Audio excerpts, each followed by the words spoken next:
everyone, welcome back to another episode. I am Jacob Smedley here, 4 for 4 Phillies Sports.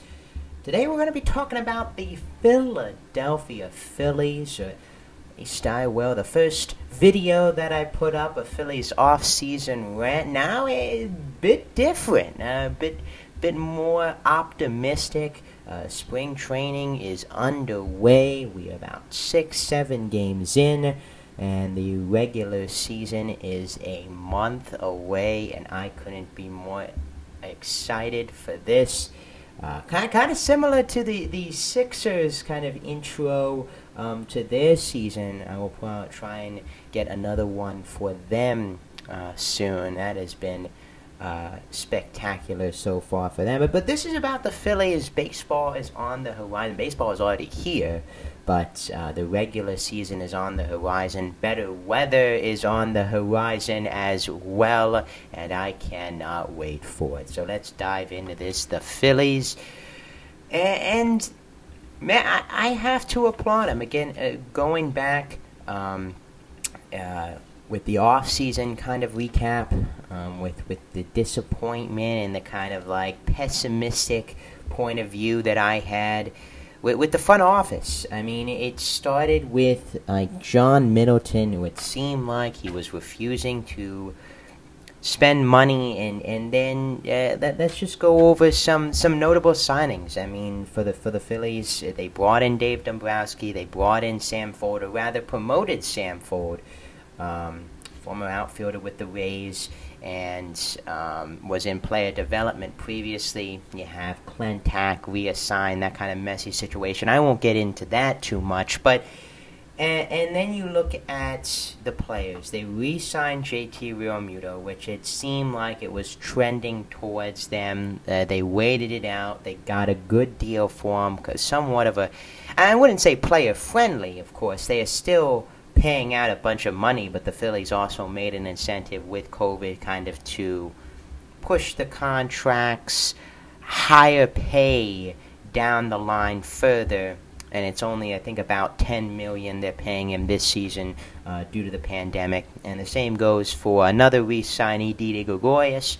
They brought him back for shortstop. Again, another hole that is filled for the season. And then they added a few pieces in the rotation and added a few guys in the bullpen, which were much needed. We'll start with the starting rotation. They signed Chase Anderson. Had a rough year with the Blue Jays last year, and he was injured through the season. Had about a .730 earned run average. Very disappointing for him. A guy who's really hovered around a 3 to 4 earned run average. All the years prior he spent with Milwaukee. Really the number 2 starter for the longest time there behind Brandon Woodruff. So they signed him. I think it was 1 year, $6 million.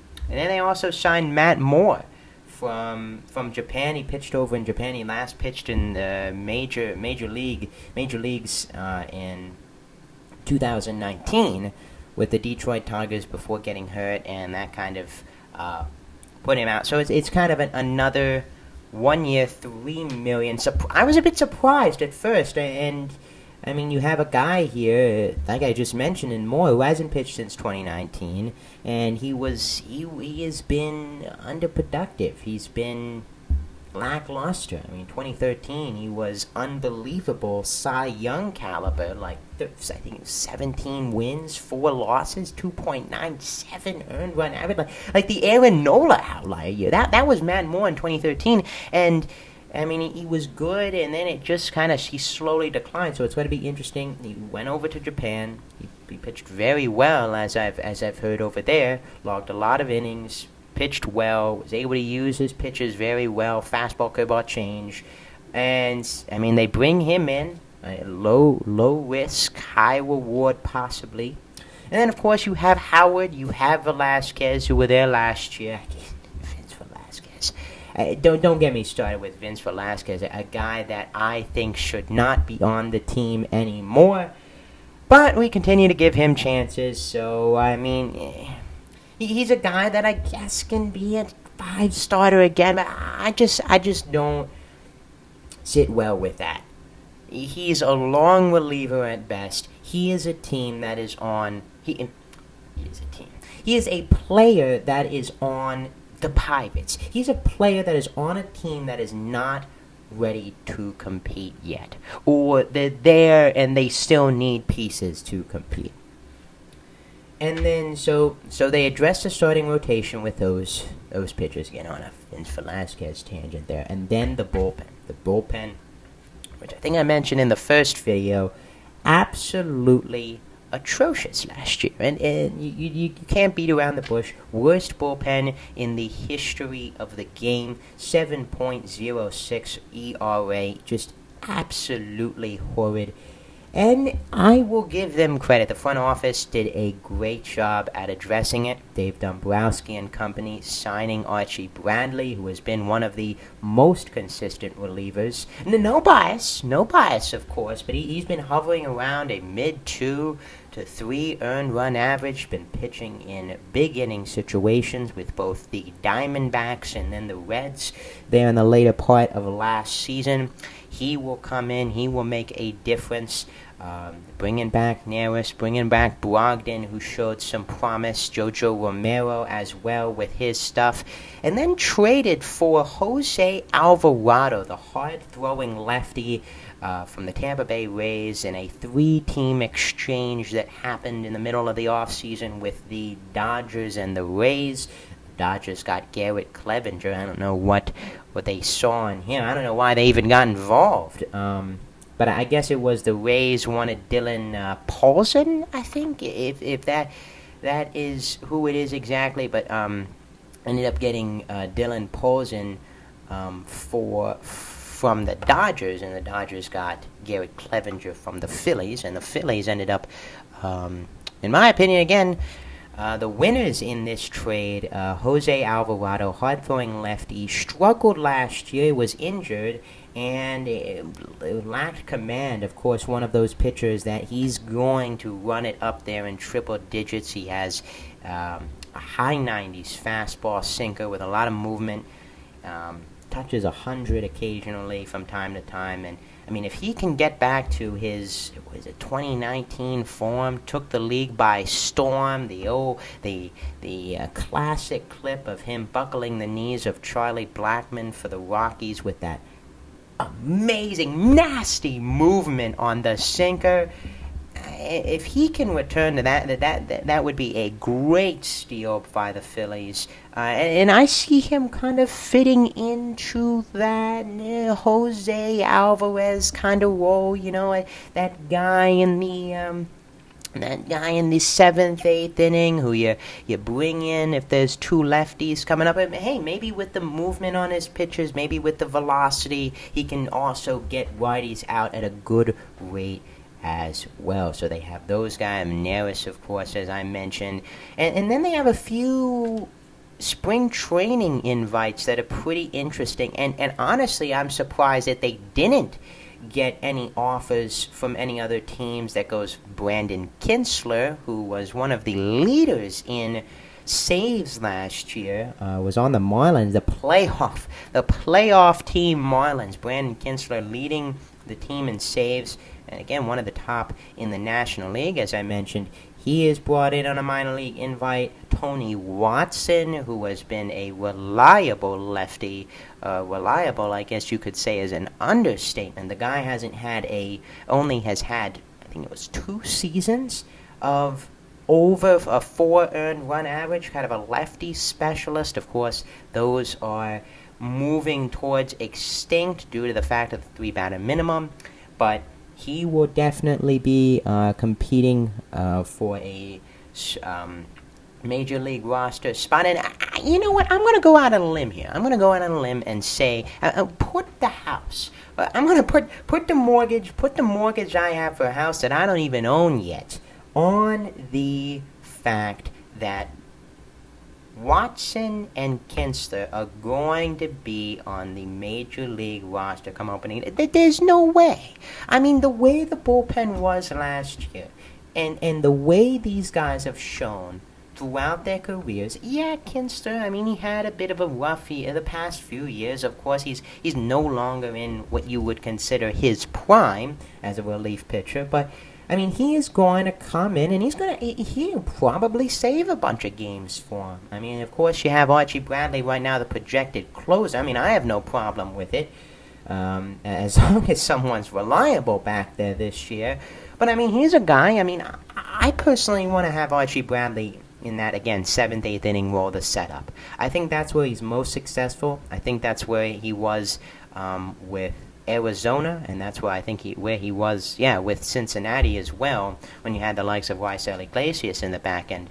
I know the Phillies don't have as much bullpen help even with these additions as those teams, but I like Bradley in that 7th, 8th, and you can have Kinsler close, Neris. I didn't think Neris had an atrocious year last year. I think he was thrown into a lot of positions because he was poised as the Phillies' best reliever for most of the season, and he was put into those situations with runners in scoring position, and he would give up one hit, and then there would be a few runs cross, and you'd look at Neris and like, why'd you do it? But, I mean, I think Neris, he can be in the mix for closing. They also have Hector Rondon, which was a minor league invite. Again, another guy, he's struggled as of late, but he's had a lot of consistent seasons where it's like, okay, he can be productive if you can unlock it, and he can maybe lower leverage situations. And then also Sam Coonrod, who they traded for prospect Carson Rysdale with the San Francisco Giants. I mean, I was a bit questionable at first. Coonrod struggled in 2020, but I mean, I look at... I'm one of those people, I mean, looking at it from a broad perspective, outside of the Phillies, looking at it the whole Major League Baseball here, and I look at 2020 as an outlier. I mean, you look at 2020, a crazy year, shortened inning, shortened season, you have guys in and out, COVID list, injuries, so, I mean, I think crazy year. I don't value 2020 as much, and I think that's how you kind of look at the stats. Yes, you can value them to a certain degree, but it's a shortened season, smaller sample size. Relief pitchers are getting put in less time. You got starters whose ERAs are inflated, like Chase Anderson. I'm not saying Chase Anderson or Sam Coonrod are going to be extreme difference makers, but I just don't think you can look at 2020 and say, okay, they're going to be around that same area. I say that's preposterous, and that's not applicable. So, applicable. Oh man. But for Coonrod, another guy, and I love it. It is so pleasing to watch. It could be. They could have a bullpen ERA. Okay. I'm not gonna jinx it. They could have a bullpen ERA of like 5, not 7, but 5. It doesn't get any worse than last year. But at least they have hard throwers. They have guys who can come in and are gonna give you a change of pace, because there was no change of pace. And I think I look at that too last year. And not to stray too much off topic from the offseason acquisitions too much, but you look at last year, and you have one starter out of the 5 who is going in there and throwing high 90s. Zach Wheeler. Zach Wheeler, very successful. Of course, we're gonna put that final week of September out of the equation, but very successful. Nola, finesse guy. Of course, he's not going to be overpowering you with his stuff, but he's the finesse guy, a lot of movement. Eflin, kind of same way. The movement is more of a priority, and the same with kind of Arrieta, Howard, and the others in there. And then in the bullpen, you still didn't have that guy. Even with the acquisitions that they made, you didn't have that guy that you can give the ball to, that you can say, okay, this guy has high 90s. And it's not even about that. It's about locating the movement as well. Alvarado, love it. The guy has movement on his pitches. The guy, high 90, you just got to control it. And he's got to stay healthy. But if he can come back to that form, great. Coonrod, high 90s. I mean, he had a rough year last year. Maybe it was high leverage situations with the Giants. Not used to those. Sixth, seventh inning guy, fifth, sixth inning guy. That transition from the start of the bullpen, I think he can fit into that role. And there's got to be set roles. And this was, I think, adamant from Joe Girardi, the manager, after the season. It was like he was just throwing guys out. He was just whoever could get it out. Whoever could get it out. I mean, you could have a Rock step up to the plate and get on base the way it was going. So, I mean, for Joe, I mean, there was no set roles. And that's what's crucial, I think, for this bullpen and could be the make or break of this team. And I'll get into the offense here in a bit. But, I mean, you have to have set roles for these guys. I know that this is my job. I know Archie Bradley. I know this is where I'm going to be coming in on a day in and day out basis. I am going to be the ninth inning guy. I mean, if he is the closer, fine by me. I have no problem with it. But as long as he knows that, as long as there's a common consensus, all right, Archie, you're coming in there ninth inning. You're getting the 3 outs if we have the lead in that situation, or a tie, or whatever the situation is. Alvarado, you're that lefty guy. You're the hard thrower. We're gonna bring you in late in the game. We have the Soto, Freeman, Conforto, these outstanding left-handed hitters in this division. And so that's kind of you're the lefty specialist, hard thrower, get guys out. Kinsler, back-end guy. Neris, back-end guy. I mean, or looking at certain innings. And I think once you give these guys roles and they fit into those roles, you have better talent. I think the bullpen's going to improve, and maybe a bold take here. I think they have top 15 numbers when it's all said and done. So looking at that, and starting rotation too. I think with the starting rotation, I mean, last year, and I keep bringing this stat up every day once I was introduced to it. I mean, the Phillies were third. The Phillies were third in the entire league in starter WAR. Third in the entire league. 7 WAR, wins above replacement, for those at home, which is kind of a stat measured for like players looking at is advanced metric, looking at how the player did compared to who he was replacing. And, I mean, you bring in Zach Wheeler, that definitely helps. Zach Wheeler and Aaron Nola, despite their kind of September late season collapse that could be attributed to maybe pushing those guys out there to try and get wins or whatever, 5.5 WAR. That is an elite company out of a duo. 5.5 out of the 7 WAR, 1.5 out of the other 3 starters you have in there. Probably most of that with Eflin as well with his season. But I mean, top 3, and you have Eflin, who pitched very well in the season. You have 2 veteran guys who I think aren't going to be bad. Of course, they're not going to be as great as some other starters in this division, but I think they're going to hold their own.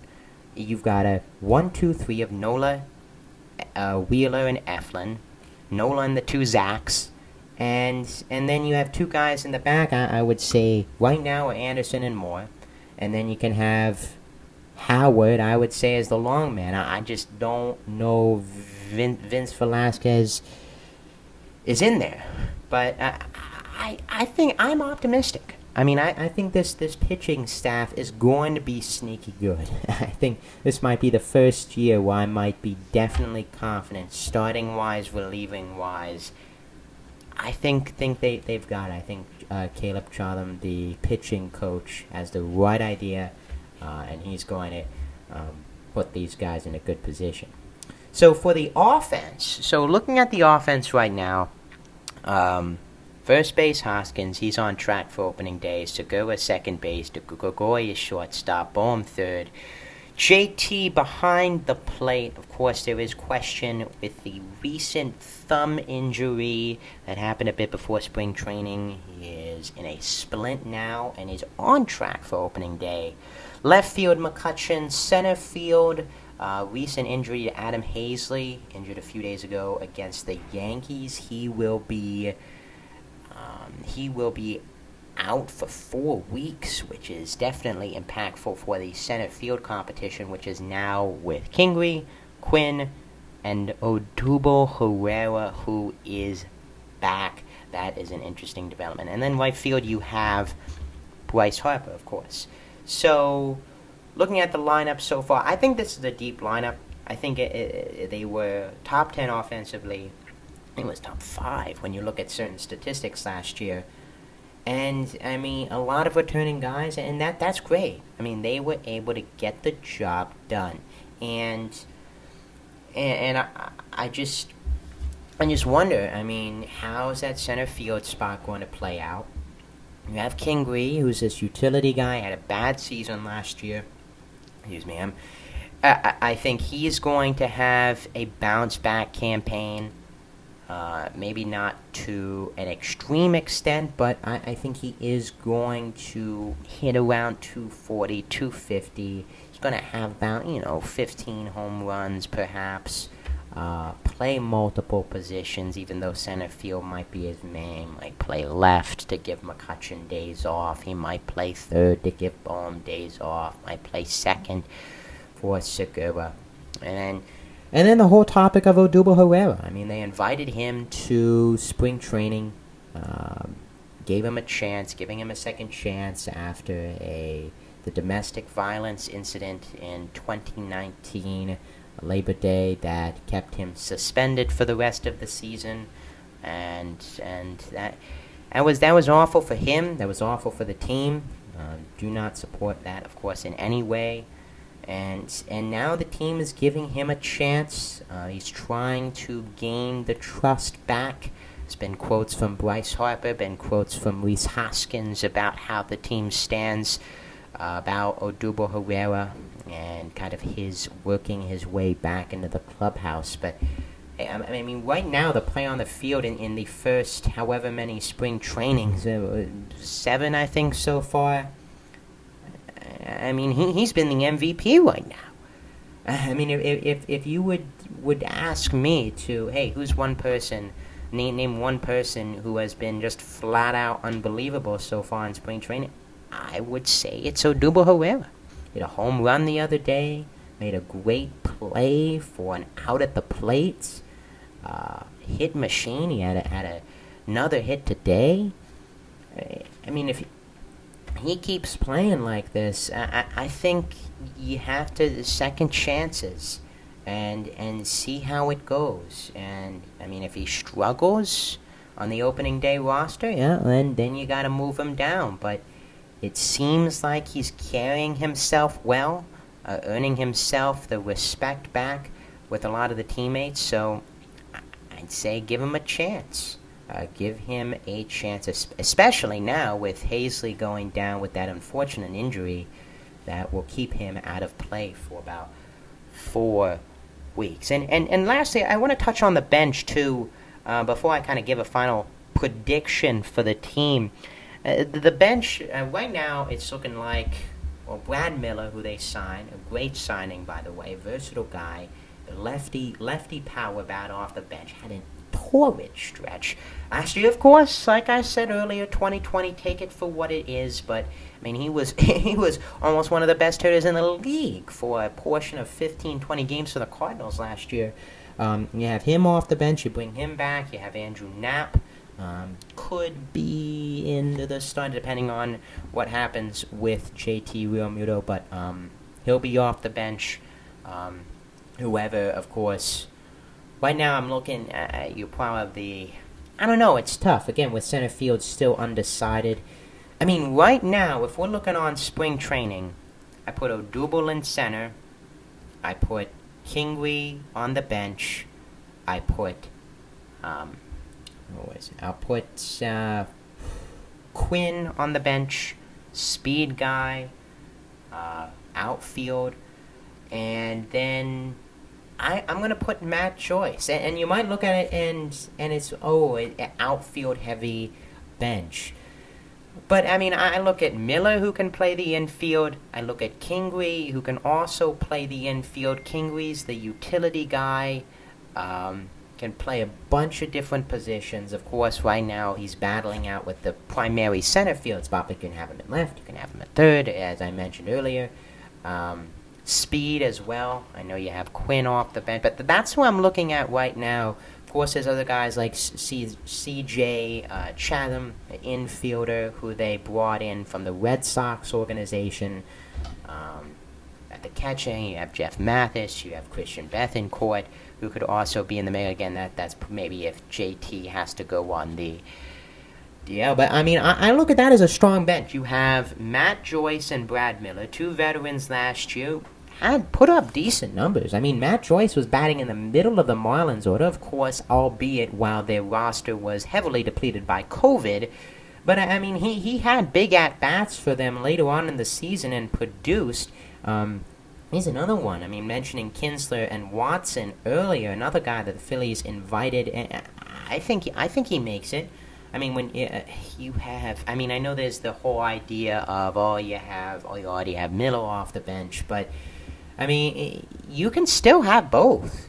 You could still have both, and I think Joe Girardi mentioned that a few days ago. He's like, we wouldn't be opposed to both. I mean, Miller's a guy that and they're trying to get Joyce to play a bit of first base as well.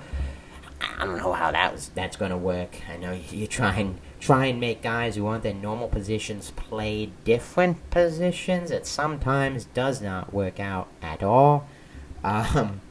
And as we saw with kind of Rhys Hoskins a few years ago in left field, that was not good, at least on the defensive side of things. So, but I mean, Matt Joyce, a guy that can play the corner outfield spots and can spell Bryce Harper, and you still have a good bat in the lineup. You have Miller, of course, as I mentioned, a good power lefty bat. And then, especially in a right-handed heavy lineup, as Joe Girardi kind of mentioned. So that's how I view it right now for the team. I view them as a third-place team right now. I view them as better than the Nationals, better than the Marlins, at least I hope. And then behind the Mets and the Braves. And I'm looking at, optimistic me wants to say, you know what, 87 wins, 87. That's optimistic right now for me, but maybe realistic is around 84, 85, and that might be optimistic too based on some of these projections. But I mean, I think this year, I mean, I've been saying it the past few years, but I think this year is different. I think Caleb Chatham is going to get the pitching staff in the right direction, and the offense will continue its production, and the bullpen will not be as bad, because that's what kept them from winning games last year in a shortened season. So, thank you all for listening. For more Philly sports content, hit the like button, hit the subscribe button, and comment down below as well. Thank you all for